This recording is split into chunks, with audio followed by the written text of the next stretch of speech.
Good morning from our food forest on this beautiful day here in the south of England.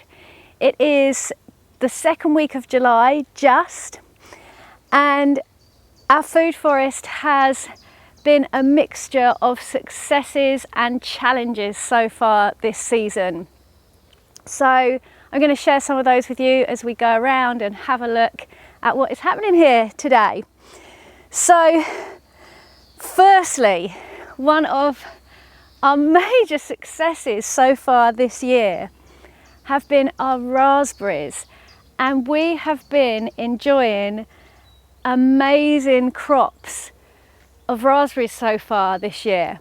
But the interesting thing is, these are our autumn raspberries and they are cropping better than our summer raspberries right now. And the reason for this is because we don't always cut our raspberry canes back every year. With autumn raspberries, you can cut them right down to the ground in the winter. But if you don't, you often get an early crop on the canes from the previous year. And we have had an absolutely bumper crop this year. You can still see I have got so much fruit ready to pick in here. And I've even been out already this morning picking raspberries and enjoying freshly picked beautiful fruit on my breakfast. It is such a treat. So the raspberries, autumn raspberries, win-win for both seasons. So let's come down under this cherry plum tree. And our fruit trees overall this year haven't got as much fruit on the main trees. For the age of our trees, we had quite a lot of apples last year. They're just in their 5th growing season now, most of these trees. And yeah, so this year we don't have so many apples, which is kind of normal. I think a lot of fruit trees do go big every other year.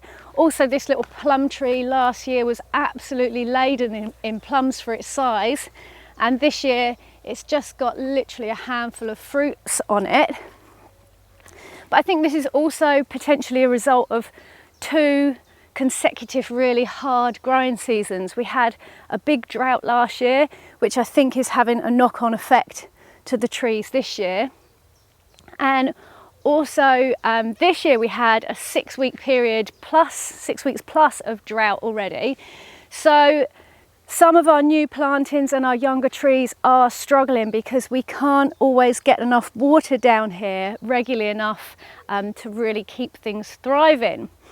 But other things are thriving, like the blueberries. And we really must get some net on this soon because these blueberries are just about to ripen. And this bush in particular is looking absolutely lush, big plump blueberries. And this bush here is covered. And I haven't actually told Dan this yet, but I did find my first ripe blueberry on here, which I popped on my breakfast this morning. Did you really? And you can see, look, there's one there nearly ripe. There's another one nearly ripe there. But the trick is, as always, is trying to get to the harvest before the birds and the squirrels do. So yeah, whilst our trees aren't as productive this year overall, our fruit bushes have been really productive, mostly. And our gooseberries have been really good. We've had a lot of gooseberries. We've got a run of gooseberry bushes all through the middle here, both red and green gooseberries. I generally find our Hinnomaki red gooseberries are more productive. But I'm not sure if that's just because I can see the fruit more and then I don't see the fruit on the green ones and the birds and the squirrels get the fruit first.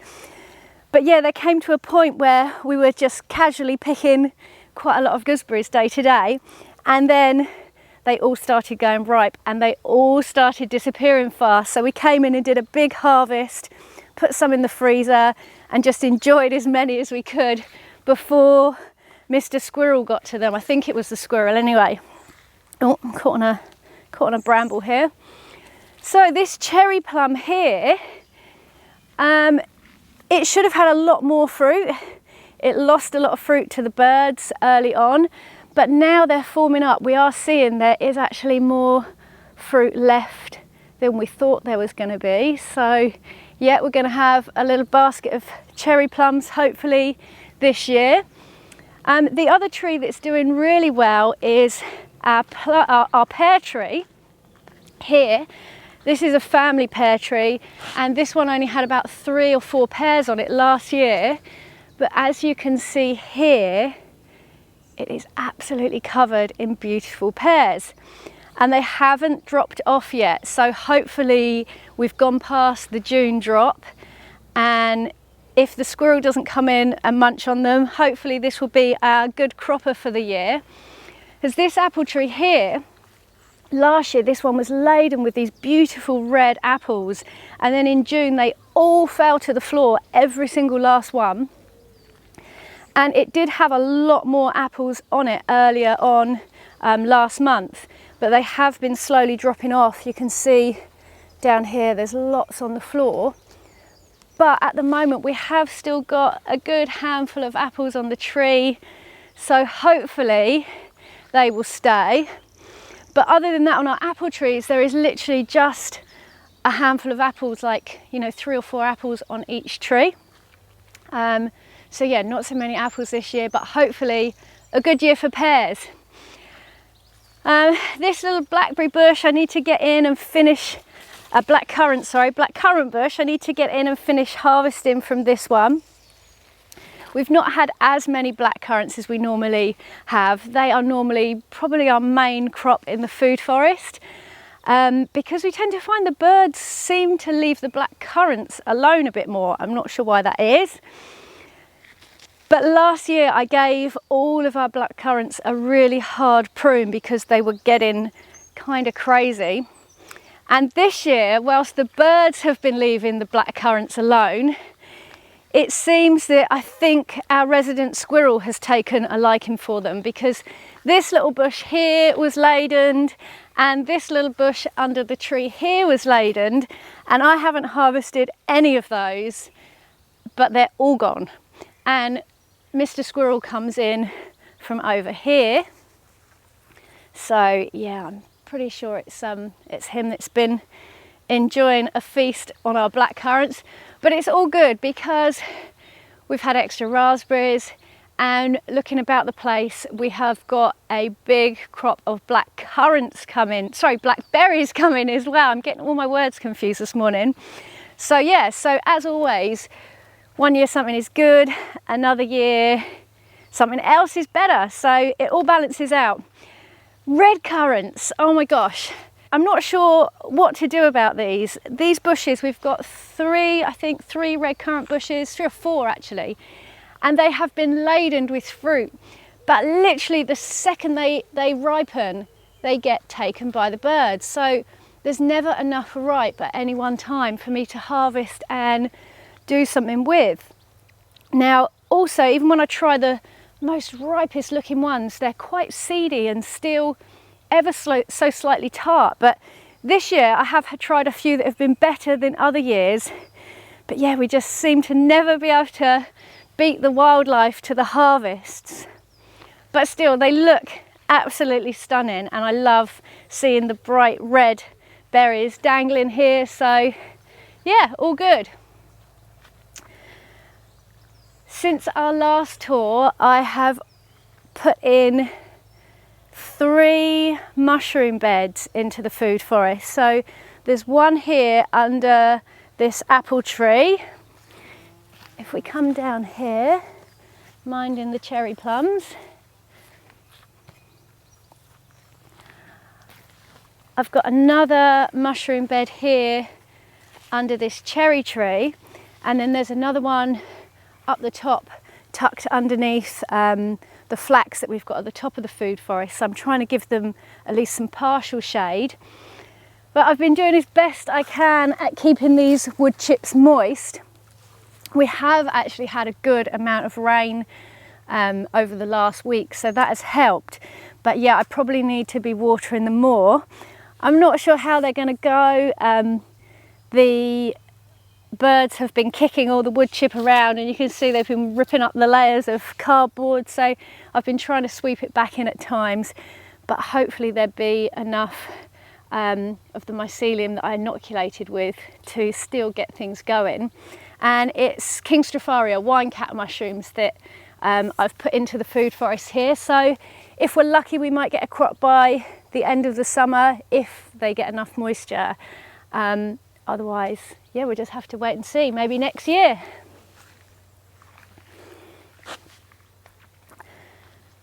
So the Comfrey, now that we've had some rain, is coming up for a second burst, which is really good because I chopped and dropped all of this down about a month ago, and even though I left it all in here, it felt really bare under this tree, and it's normally a massive, great big clump of beautiful comfrey here, so I'm really pleased to see that coming back.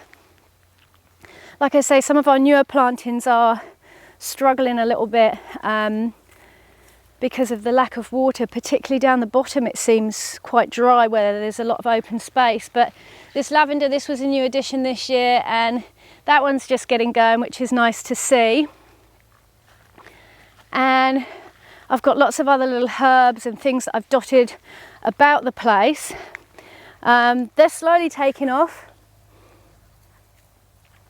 This one is a herb called Skullcap, which I'm really looking forward to trying as a tincture. I've got to let it get a little bit bigger though first. So yeah, up here you can see this patch here is more of our summer raspberries. There are a few rogue autumn raspberries that have snuck in, and this area of our food forest we actually need to have a bit of a sort out and a reorganisation. I feel like we're not using this space as best we could. And I was actually just saying to Dan this morning, I'm thinking it would be a really good addition to try and tuck a water butt into this corner here that we'll still be able to fill from our hose, but that's going to make watering new plantings in this area a whole lot easier, where we won't have to travel quite so far with cans. But yeah, this area has kind of been left a bit to do its own thing. So yeah, the raspberry canes that you can see that are more bendy, they are the summer raspberries, and they've got some good fruit coming on them, but yeah, they're just not as productive or as tasty as the early crop we've been getting from our autumn raspberries. So yeah, if you only have space for one or the other, personally from what we see, I would definitely recommend going with autumn raspberries.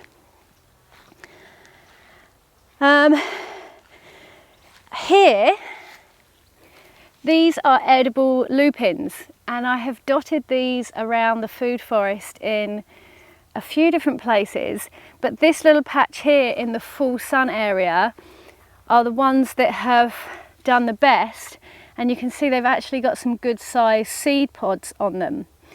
Now, it's not going to be enough really to make a meal, so I can't decide whether to harvest these seeds and save them to sow next year, or whether to just let them self-seed.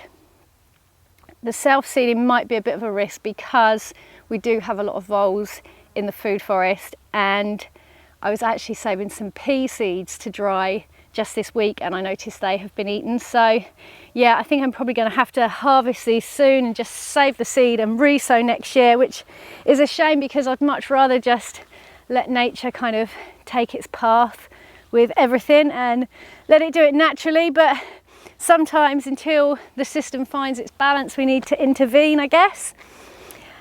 I've been planting a lot of salvias into the food forest as well. Now, I think you can use the salvia flowers for a few edible ways, but mostly I've just been adding them in because when salvias take hold, they bulk out and they fill up space. They look beautiful. They'd be great for the beneficial insects, and yeah, just to try and give us more ground cover and some beautiful colour. And I also just noticed this morning we've got some I think they're called everlasting sweet peas. Yeah. And and they're the ones that are perennials. They're perennial sweet peas, and we didn't actually put them in here. I think they must have come in some wood chip, and I can't believe I haven't noticed until today that they are absolutely blooming with that beautiful dark purple flower. So yeah, they're looking lovely. I have noticed over in that corner I was just showing you a minute ago, we have actually lost a strawberry tree that we had up against the hedge. So yeah, that one's probably succumbed to the dry weather. My big patch of mint has been amazing. I still need to do a big harvest and dry more of it. This is chocolate mint. It's my favourite one out of about 3 or 4 different mints that we have in the food forest. Yeah, I need to do a big harvest, get it drying, save it for the winter. But yeah, I will leave, other than what I need to harvest, I will leave this because soon it will come out with these beautiful purple flowers that the hoverflies and again all the beneficial insects absolutely love. As you come past, it just moves with all the life in it. So what else have I got to show you? The yarrow.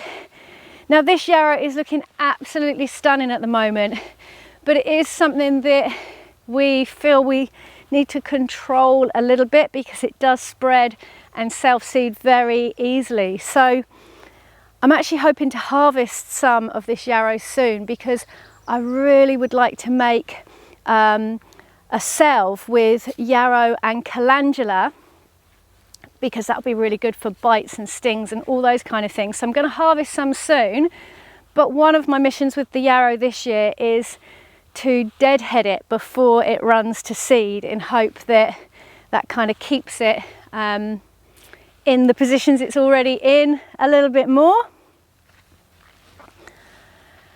So yeah, some younger trees along the front here.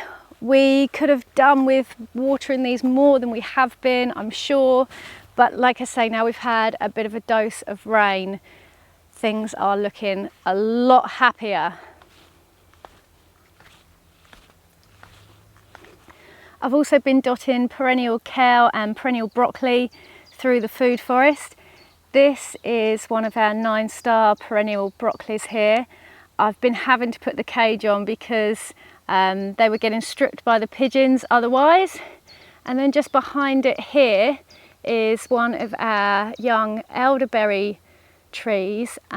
This is probably the best looking one of 8 or 9 that we've got in the food forest. Again, the others are struggling a little bit because of the dryness that we've had, the dry and the heat this year. I just remembered there were some more things that I wanted to share over this side of the food forest, so we'll just backtrack through here. So this herb patch has been a new addition to the food forest this year, and it could have probably done with a bit more regular watering, as with most things this year, but it has still got some really interesting stuff going on. This one here is a herb called Skullcap, and again I'm growing this one to use as a medicinal herb for tincturing, and I believe I'll be using the whole of the plant, but where it's quite a wispy plant, I've actually decided I'm going to leave it to just run to seed this year, so I'm not actually going to harvest it for use. I'm going to let it seed, and hopefully that will give me a much bigger amount of it for next year's harvest. I have also got some more seed in stock if it doesn't take off itself, so I can grow some more on next season as well, to be sure. And then this plant here is called Artemisia annua, and this is a new one that I'm growing for the first time this year, another medicinal herb. I've got a few of them dotted around the food forest, so yeah, we'll wait and see how those ones come on, again to see whether I actually harvest them this year or whether I just let them seed and hopefully expand for next year. So yeah, interesting, I was saying about the apples not doing so well, but the pear tree is doing a lot better this year, as is our quince tree, which if you have a look from up here, you can see the top of the tree has got a good amount of quince growing on it. So I'm really looking forward to using those. They're going to make a beautiful addition to winter pies and crumbles and things like that, because quince, you have to actually cook quince to make it edible, but the smell, the aroma that comes from it is absolutely delicious. So yeah, I cannot wait to smell the beautiful fragrance of those. And another thing which is just coming in to flower down here is our wineberry. And we pruned the hedge back a little bit the other day to give it some more space. But yeah, beautiful little, really red coloured fruits that come on there really soon.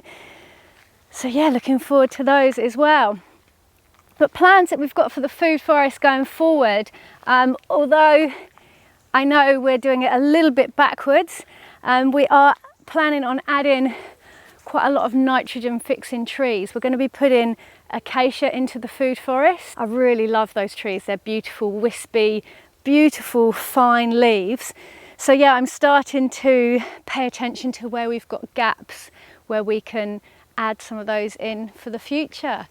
But yeah, I hope you've enjoyed having a look around our food forest in July. Thank you so much for watching. If you have enjoyed this video, please click the thumbs up button just down below. Leave us any comments or questions. We will try to answer as many as we can, and we do love reading the comments. Subscribe if you haven't done so already, and we will catch you here again soon. Peace and plants.